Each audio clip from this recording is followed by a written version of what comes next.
Da linda pátria estou bem longe, cansado estou. Eu tenho de Jesus saudade. Oh, quando é que vou?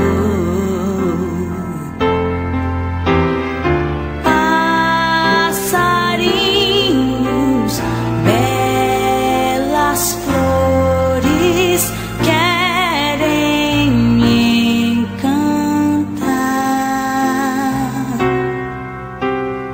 Oh, terrestres esplendores, de longe enxergo o lar.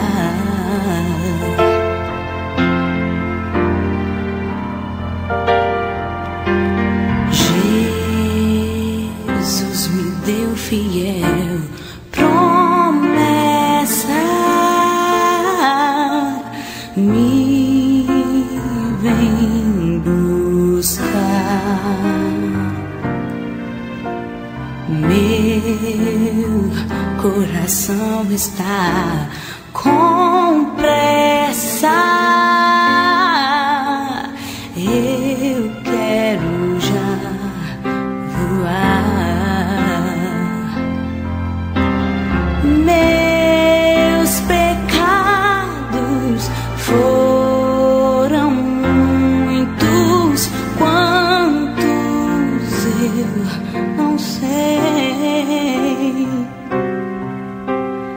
mas o seu sangue me faz limpo, e para a pátria eu vou. Qual filho do seu lar saudoso, eu quero ir. Qual passarinho para o ninho, eu quero já subir. A sua vinda é muito certa, quando eu não sei,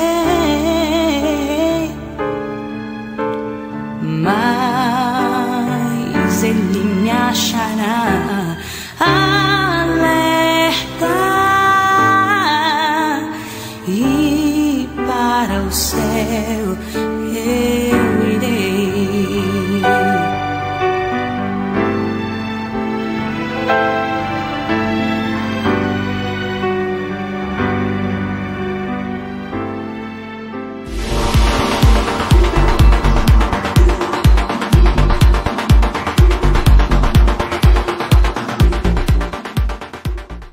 Queridos irmãos, saúde e paz. Se Deus permitiu, hoje é quarta-feira, dia 5 de abril. E aí? Da linda pátria estou muito longe, triste eu estou. Esse hino veio ao meu coração durante a semana e pedi a Rose para colocar. E nessa semana tão importante para nós, a semana da ressurreição, nós precisamos cada vez mais refletir sobre o céu, cantar sobre a eternidade, ler os textos acerca da vida de Jesus, para junto a gente seguir em frente. Tá bom? Seja muito bem-vindo, e eu espero que esse tempo juntos, esses poucos minutos juntos, possa fortalecer o seu coração, encorajar, te exortar, te ajudar na caminhada de servir a Jesus. Tá bom? Nesse momento, nós vamos ler a palavra do Senhor. A Rose vai ler para a gente Efésios capítulo 5, versículos 15 e 24. E eu já volto com uma breve reflexão, ok? Portanto, vede prudentemente como andais, não como nécios, mas como sábios, remindo o tempo, porquanto os dias são maus. Por isso não sejais insensatos, mas entendei qual seja a vontade do Senhor. E não vos embriagueis com vinho, em que há contenda, mas enchei-vos do Espírito, falando entre vós em salmos e hinos e cânticos espirituais, cantando e salmodiando ao Senhor no vosso coração, dando sempre graças por tudo a nosso Deus e Pai, em nome de nosso Senhor Jesus Cristo, sujeitando-vos uns aos outros no temor de Deus. Queridos, nós encontramos aí o apóstolo Paulo ensinando a igreja lá em Éfeso, e ele fazia isso tudo muito bem, em todo o tempo. Quando nós olhamos esse texto, nós vamos perceber que o apóstolo Paulo, sempre como pastor, como anjo da igreja, como missionário, ele era um homem que buscava fazer o melhor pelo seu povo. E nesse texto aqui, ele já fala de vivermos prudentemente. Então a prudência, irmãos, é algo que precisa fazer parte da nossa agenda. Vale sempre ressaltar que quando o apóstolo Paulo escreve as cartas, orienta as igrejas, é porque estavam acontecendo coisas. Então as cartas eram respostas a comportamentos fora da palavra de Deus e outras doutrinas que ele já ia se antecipando, ensinando, até porque a gente percebe que nas cartas que ele escreve existem sinônimos em determinados trechos daquilo que é possível manter firme na doutrina. Lembrando que cada igreja terá uma característica diferente, algumas questões culturais, alguns perfis, dependendo do lugar onde ela está. A questão geográfica é muito importante também. Então ele fala, irmãos, de prudência. Ele diz assim: não sejais nécios, tolos, mas sejais sábios. E aí? A sabedoria te acompanha? Ou você é uma pessoa que, mesmo estando na igreja, ainda age de forma tola? Os tolos não herdarão o reino do céu. Os tolos, Jesus orienta para a gente não dar pérolas aos porcos, que são os tolos. Provérbios fala que a gente deve investir na vida do sábio, porque ele vai ser mais sábio. Mas se você querer investir na vida do tolo, ele vai te agredir, ele vai te destruir, porque ele é tolo. E a gente vê, infelizmente, dentro das muitas comunidades de fé, pessoas que são apenas religiosas, mas o seu viver é tolo. Os seus frutos são frutos de tolices. E lógico, quem planta tolice vai colher tolice, não tem jeito. Ele usa uma palavra aqui, um verbo chamado remir, e ele faz no gerúndio, né, no sentido de continuidade, dizendo assim: remindo o tempo. Ou seja, aproveitando todas as oportunidades. Remir significa resgatar, aproveitar, significa livrar-se, significa pagar. Então Jesus nos remiu na cruz do Calvário. Então ele pagou pela nossa vida, ele nos resgatou. Quando ele fala do tempo, é porque ele diz que os dias são maus. Se já eram maus, irmãos, lá no tempo dele, imagine no nosso. 2000 anos depois, só pela graça. Então, quando ele fala assim, remir o tempo, é para nós não sermos tolos e jogar o nosso tempo fora. Quando nós agimos com sabedoria, nós administramos bem a nossa agenda. A gente sabe dormir o tempo correto, a gente trabalha adequadamente, a gente estuda, a gente lê, a gente está com a família, a gente está na igreja, existe um equilíbrio nisso tudo. E aí ele fala que diante disso a gente foge da insensatez e busca a vontade de Deus. Aqueles que buscam a vontade de Deus, que fazem a vontade de Deus, nunca serão insensatos. Nunca viverão de forma dissoluta. Aí ele entra com um texto, diz assim: não vos embriagueis com o vinho, porque traz contenda. A gente pode pegar a literalidade do texto entendendo que o vinho era a bebida principal da mesa do povo judeu, como é do europeu, muitos no sul, em lugares frios. Lembrando, irmãos, que naquela época não existia água tão boa, tão potável assim. Então o vinho, pelo processo que ele passava, então o vinho ajudava a matar bactérias. Inclusive, ele dá um conselho para Timóteo que diluísse o vinho, tomasse para ajudar nos seus problemas estomacais. No entanto, o vinho ele tinha álcool, então todo esse processo de envelhecimento trazia esse teor alcoólico. Mas o conceito de bebida alcoólica não existia naquela época como hoje. A cevada produzia isso, o milho produz isso, arroz também. Quando você vai na China, no Japão, tem bebida alcoólica que vem do arroz. Então, quando ele fala isso, ele diz assim: não vos embriagueis com o vinho. Mas vamos trazer para um lado metafórico uma situação que envolve nós pensarmos que o vinho está sempre ligado ao prazer. Ele é alegria? Ele é alegria. Mas você já viu bêbado, embriagado fazer alguma coisa boa? Você já viu pessoa que bebe ter uma grande ideia, desenvolver um grande projeto? Não. Ele diz que há contenda. No sentido aqui de fazer uma comparação, ele está falando para que nós não nos embriaguemos com os nossos desejos, com os nossos projetos, com o nosso ego, com a nossa vontade. Porque o vinho está relacionado à alegria do coração, mas ele é enganoso. O vinho não está relacionado à comunidade, o vinho está relacionado à individualidade. Até o grande Noé, que salvou a humanidade, em determinado momento ele se embriagou com o vinho, porque ele fermentou, ele tem um álcool natural, e ele teve uma situação constrangedora ali com seus filhos. Paulo está dizendo para esta igreja, está dizendo para Éfeso, que em vez de nós estarmos preocupados com os nossos prazeres, com as nossas vontades, com os nossos deleites, vamos nos encher do Espírito. Aí ele disse: mas enchei-vos do Espírito.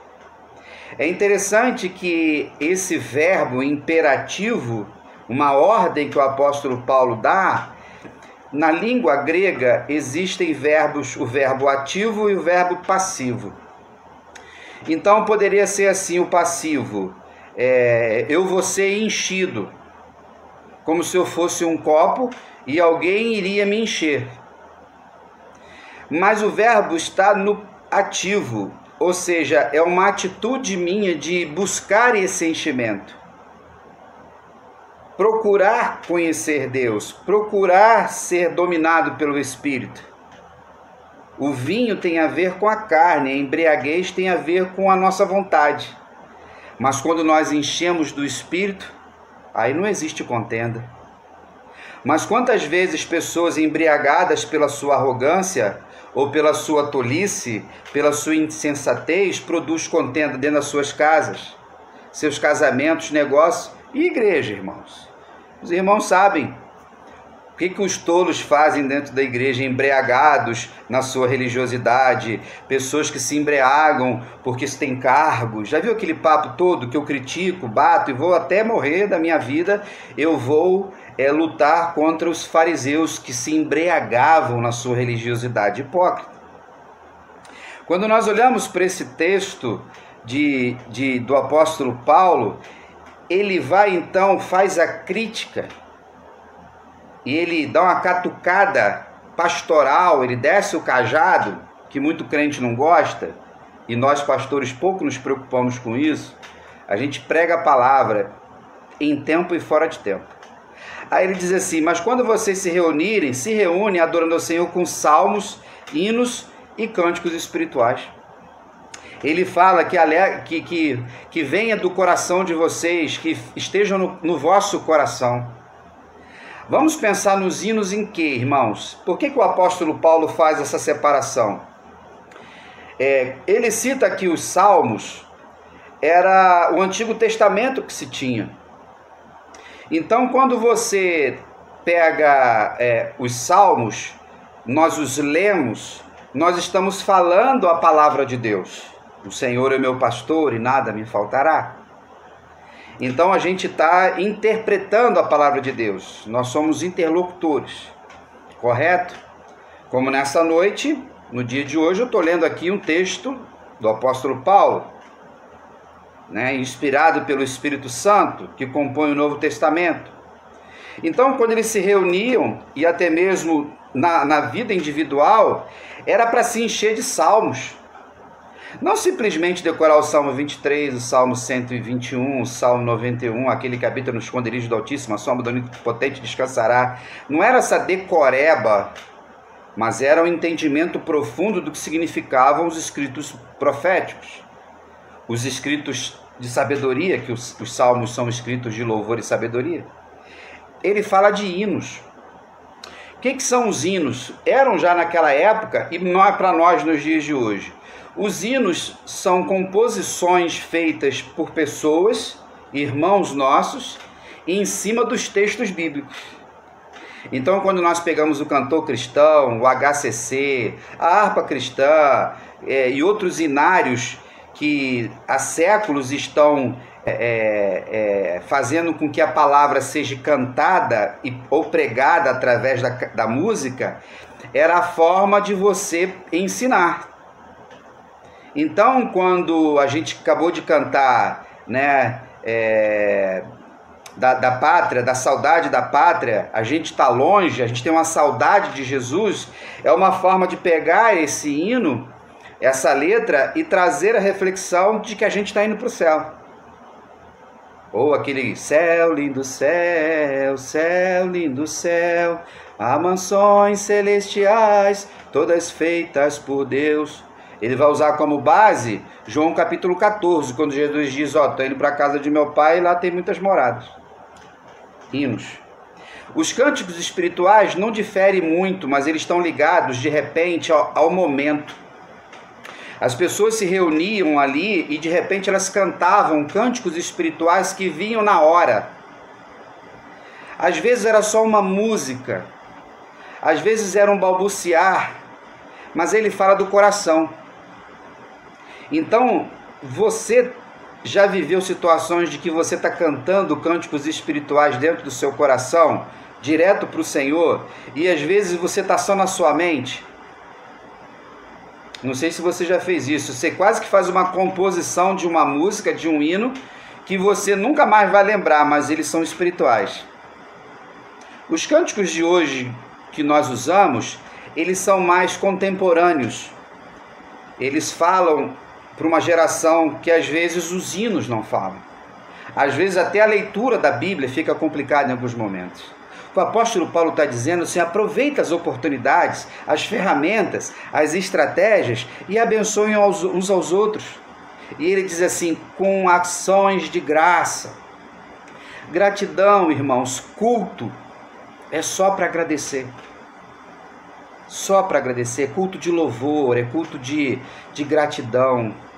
É sempre celebrar a fé, a salvação, a eternidade. Essa semana estamos aí na leitura, das 8 leituras de domingo, a entrada triunfal de Jesus, no domingo passado. E se Deus permitir, estaremos juntos no culto da ressurreição, a saída triunfal de Jesus do túmulo. Então nós estaremos celebrando. Culto é para isso. As pessoas botam muitas coisas dentro do culto que são humanas, carnais, nós precisamos tomar muito cuidado com isso. Então ele vai dizendo, e nesse bloco ele termina assim, sujeitando-vos uns aos outros no temor do Senhor. Sujeitar um ao outro, irmãos, é reconhecer o teu irmão, é respeitar o seu irmão. E ele diz assim, é mútuo uns aos outros, existe uma mutualidade no discipulado, no pastoreio, mas é no temor do Senhor. Não vai querer sujeitar o teu irmão fora do temor do Senhor. Como esses fariseus que perambulam aí e incham as igrejas, as comunidades de fé, com seu discurso religioso, mas eles não têm temor ao Senhor. Tem alguns até tolos e nécios que processam o Senhor, processam a igreja de Cristo e perdem. Tolo não vai chegar a lugar nenhum na sua vida e os tolos não entrarão no reino dos céus.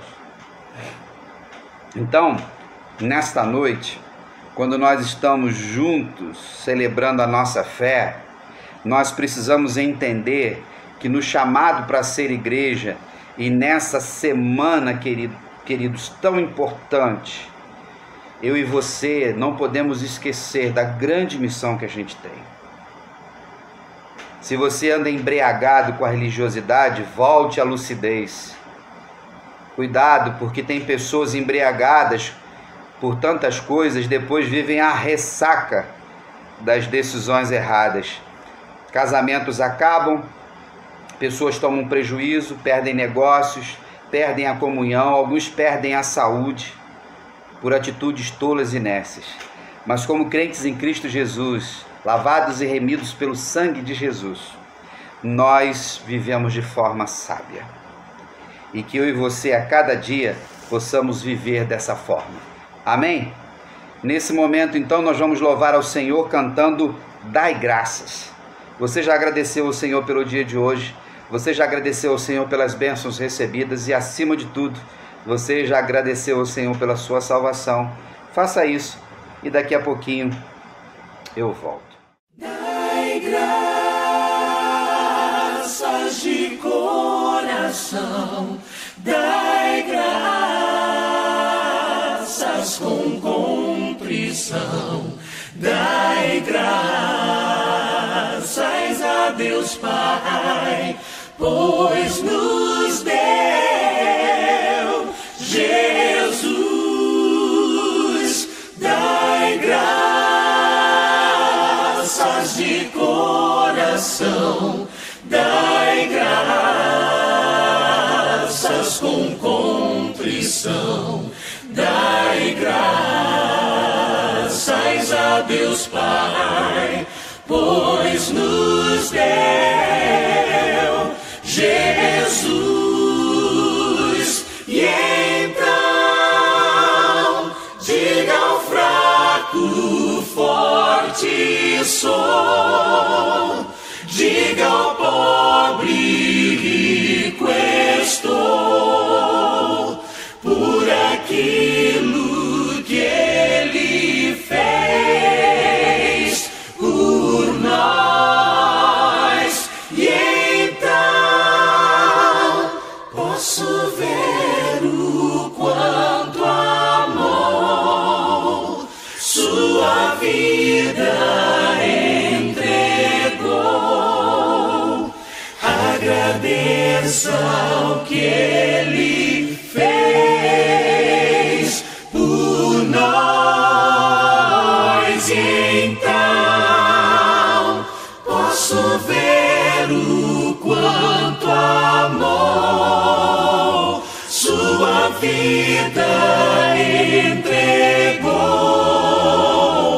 Agradeça o que Ele fez por nós. Amém.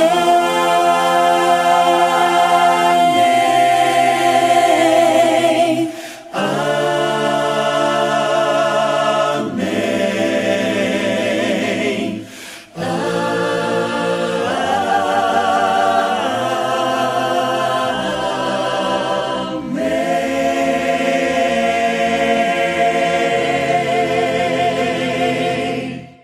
Queridos, estamos chegando ao final do nosso culto. Estamos na quarta lição, quarta leitura da semana. Tivemos a entrada triunfal de Jesus no domingo. Segunda-feira nós lemos sobre Jesus chicoteando a galera lá no templo, não é isso? Ontem foi sobre como Jesus vai provocando os fariseus. Jesus já arruma uma encrenca no templo. Vocês leram o texto. Jesus vai seguindo em frente nesse processo. Jesus gostava de uma encrenca, mas a encrenca santa, é encrenca do reino e a gente não pode fugir delas. E eu gosto dessas encrencas, porque assim nos ensina a palavra de Deus. E os profetas de Deus nunca fugiram de briga nenhuma, irmãos, para pegar a palavra. Já sofreram tudo que tinha que sofrer, mas a gente sofre pela palavra do Senhor. Na leitura de hoje, se você fez, você viu, mas se você não fez, faça, já foi publicado. Nós vamos encontrar dois personagens no dia de hoje: Maria e Judas. Maria, esse evento, a gente entende que é a irmã de Lázaro. Ela vai abrir o perfume de 300 dinheiros. Ela começa então pelo cabelo de Jesus, vai até os pés e ela vai secando com o seu próprio cabelo. Aí vem Judas, que era o tesoureiro, que era o dono da bolsa, era ladrão, ele era desonesto. E lógico que nós temos essa narrativa depois de tudo que ele aprontou, todo preocupadinho. Se a gente pegasse esse dinheiro e desse para os pobres. Ele ia comer esse dinheiro como ele fazia outras coisas. E a gente vê nessa leitura esses dois episódios. Chegou um momento, irmãos, que Jesus não era mais útil para Judas. Judas estava lá, utilitarista, vendo tudo aquilo, mas esquecendo que tinha um custo. E vai lá e vende Jesus por mais um mês de uns trocados, como você leu no texto. Então, Maria vai ungir Jesus e ele diz: deixa, ela já está preparando o meu corpo para ser sepultado. E Judas estava preparando para dar o beijo, que a gente vai ler lá na frente um pouquinho. Queridos irmãos, nessa noite de quarta-feira, nesse dia de quarta-feira, nessa semana tão especial, coloque a sua vida diante do Senhor, a sua família, o seu ministério, a sua igreja. Você que é da PIB de Cascadura, estamos vivendo tempos maravilhosos, cada culto, tempos de paz, irmãos, isso é bom demais.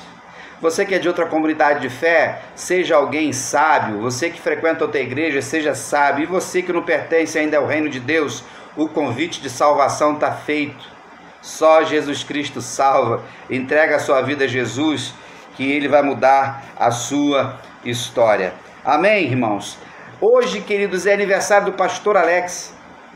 Se você não mandou uma mensagem para ele, manda ainda.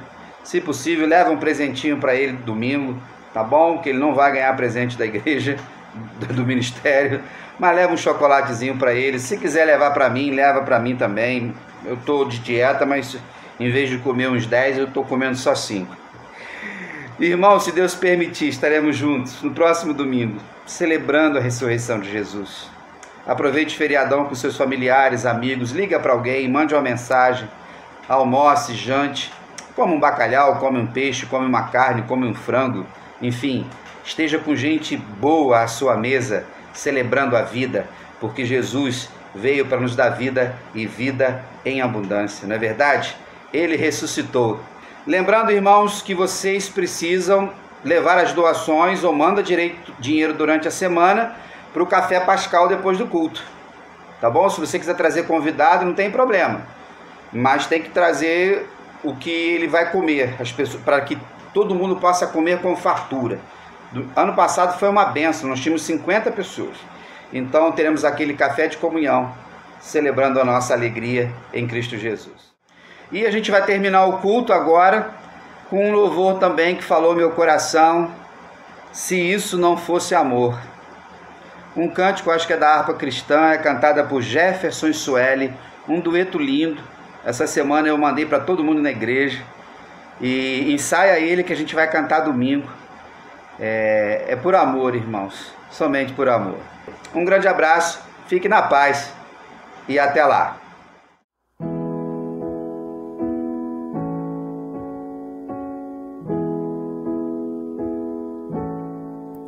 Deixou o esplendor de sua glória,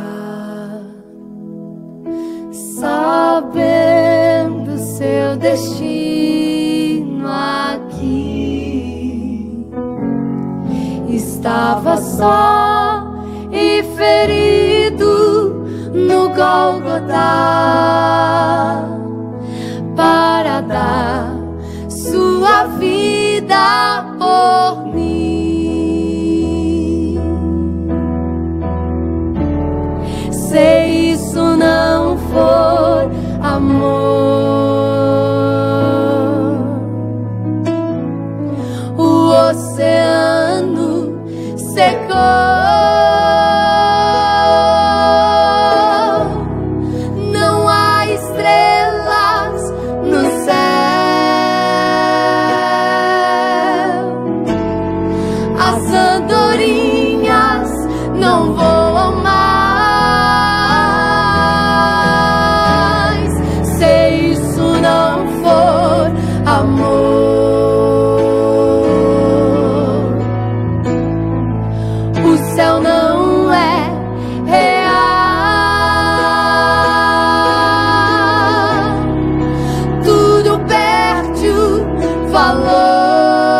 ladrão que ao seu lado estava. Com amor e ternura falou-lhe ao paraíso comigo.